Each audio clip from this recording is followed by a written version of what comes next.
Board is Ms. Moses, right? Yes. Represented by Mr. Ocello. We have Mr. Harris in the prosecutor's office, Officer Rose from probation. We are here today for a sentencing and for a final probation violation hearing. Hold on just one second.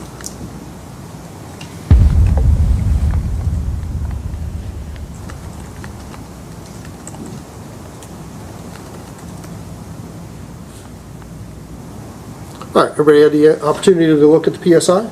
Yes, Your Honor. Any reason not to go forward with sentence today? No, Your Honor. We have 134 days of jail time credit, and we had, was it $80? What was the restitution on the monitor? 190. I believe it was 190, Your Honor. 190, okay. Mr. Harris, anything from the state? Yes, Your Honor. The court's familiar with the defendant. She has an extensive criminal history. Based on the nature of the case being this an escape, I think she's shown that she's not amenable to community control. We are recommending that she be sentenced. Legal translation, not amenable to community control, means the state is basically saying probation doesn't work on her. Once prosecutors frame it that way, the court starts looking at prison as the default, not the last resort. Do you think probation should have a limit on second chances? She'd be sentenced to prison at this time.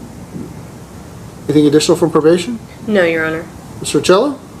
Your Honor, thank you. On behalf of Ms. Moses, as the court is aware, we had raised the idea that back in May, when she was originally placed on probation, that she had had human trafficking underlying this incident where she had cut off her ankle monitor and left and absconded from the court probation.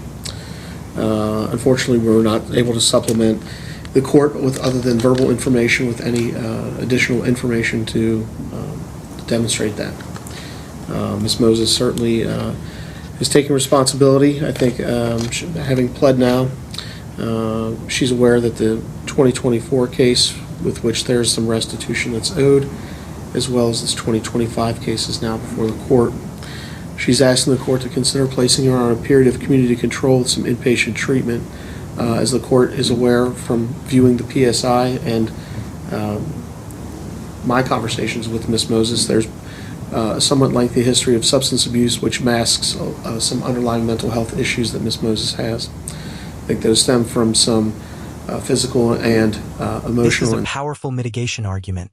Trauma, substance abuse, mental health, and human trafficking all layered on top of each other. Defense attorneys use this to explain behavior, not excuse it, but judges still have to balance that against public safety. Where do you emotional and sexual abuse at the hands of a relative when she was at a young age. It seems as if just by looking at her history, that throughout time she's used substances to mask issues related to that. We are asking the court to consider placing her on a period of community control with supervision and inpatient treatment to address these issues. So Ms. Moses can learn better coping skills rather than addiction and use. So we'd ask the court to consider this information and crediting the jail time that she has earned against any sentence. Ms. Moses, what do you want to tell me? I made a lot of mistakes, and I made a big mistake with my ankle monitor. But I'm asking so I can get the help I need. I do need help. And I know I need to be punished for what I did do. And I'm truly sorry. And I returned back to jail on my furlough, and I'm trying to make things right. And I would really like one more chance to like even some kind of treatment and some mental health help. Ms. Moses, I don't think the return to the jail was particularly seamless because there's currently an investigation going on to determine whether or not you brought something back into the jail. I'm not asking you to comment on that because it's probably in your best interest not to, but we may have another case coming as a result of that. But what I do know, Ms. Moses, is I have this slice of people on my docket to whom those people believe that the rules don't really apply to them, and that there's a rule, and that rule is probably good for general people like other people, but there's always this sort of way around it, or I should have an exception made for me.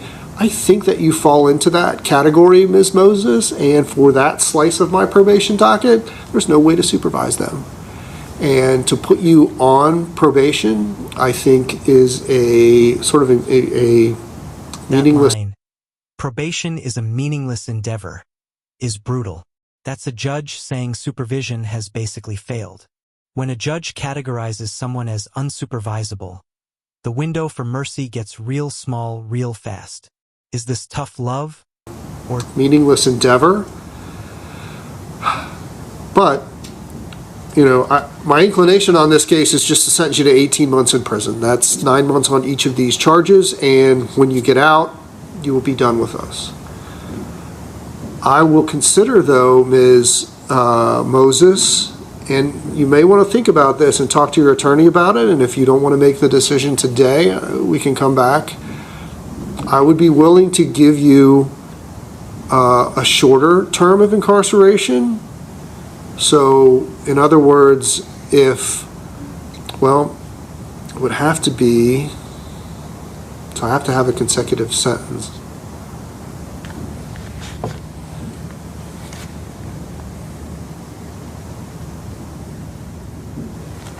Here's the other thing that I could do. I could give you 18 months. The other thing I can do is I can give you 134 days in the 24 case and close that case out. So we would only have one case. But I would impose 36 months in prison. That's the maximum penalty for that. And release you after 6 months in prison into a CBCF. That means that you would go to the Monday program, STAR program, someplace like that. So what you would be looking at would be 6 months in prison, followed by 4 to 6 months. this is the fork in the road moment. Short prison time plus treatment with a massive hammer hanging over her head, or a cleaner 18-month prison sentence and you're done. It's rehab with a loaded trapdoor versus straight time. Which would you take if this were you? 4 to 6 months in a treatment facility, followed by probation. If you screw up your probation, I will send you back to prison and you will do 36 months. That's 3 years in prison. Or I can give you the 18-month sentence, 9 plus 9. Is that something that you want to think about? You want to talk to Mr. Acello about it? Mr. Acello knows all about this kind of stuff. He can advise you pretty easily. But this seems like a pretty big decision.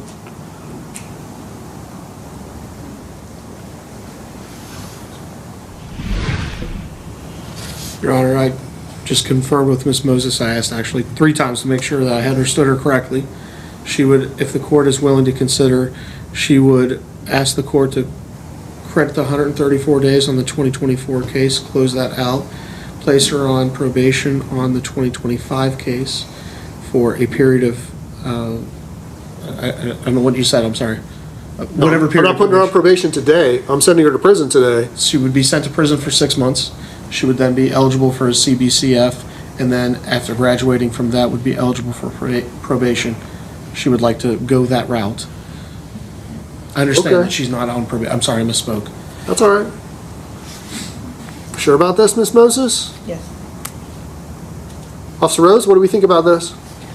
I think if Miss Moses hits the 6 months and she is genuinely serious about having help, the judicial could show that.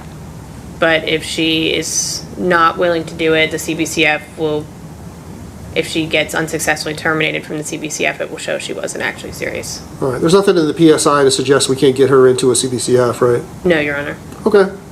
Mr. Harris, state opposition on any of that? No, Your Honor. All right, that's what I'm going to do. I find that you have violated the terms of your supervision in the 24 case. I'm going to give you I'm going to sentence you to 134 days. I'm going to credit you the 134 days that you have already done, and I'm going to terminate that case. We'll just do a neutral termination on that case. In the new case, I'm going to sentence you to 36 months in prison, and I'm not going to impose a fine. I am going to impose the cost. This also carries with it an optional period of post-release control. That means if you do your whole sentence, the adult parole authority can, but is not required to supervise you for up to 2 years after your release. If you violate the terms of that supervision, then you can be returned to prison for up to 1/2 of my original sentence, or if you violate by committing a new felony, then you can be returned to prison for up to 1 year, or the amount of time you have left on post-release control. It's automatically whichever of those is the longer period, and it's automatically Quick consecutive. breakdown of what just happened. One case gets closed with time served, the other becomes a 36-month sentence with a possible early release path. This is the court building both punishment and a pressure-tested second chance into the same decision. Do you think this setup actually helps people succeed, or sets them up to fail? It's automatically consecutive to the sentence that you would receive for that new felony. We have $190 in restitution. I think, Mr. Ocello, what I'm inclined to do is to keep you on this case and set it for a hearing or a conference on judicial release in about 5 months.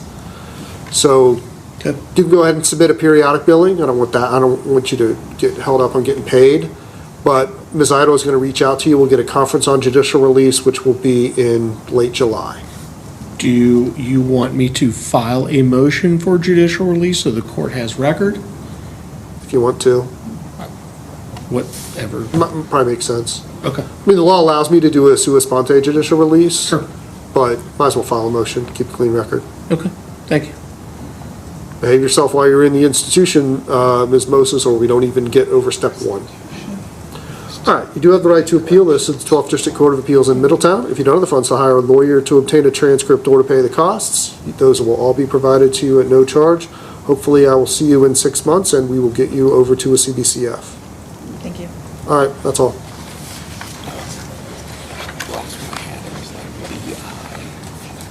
Say it might be BI.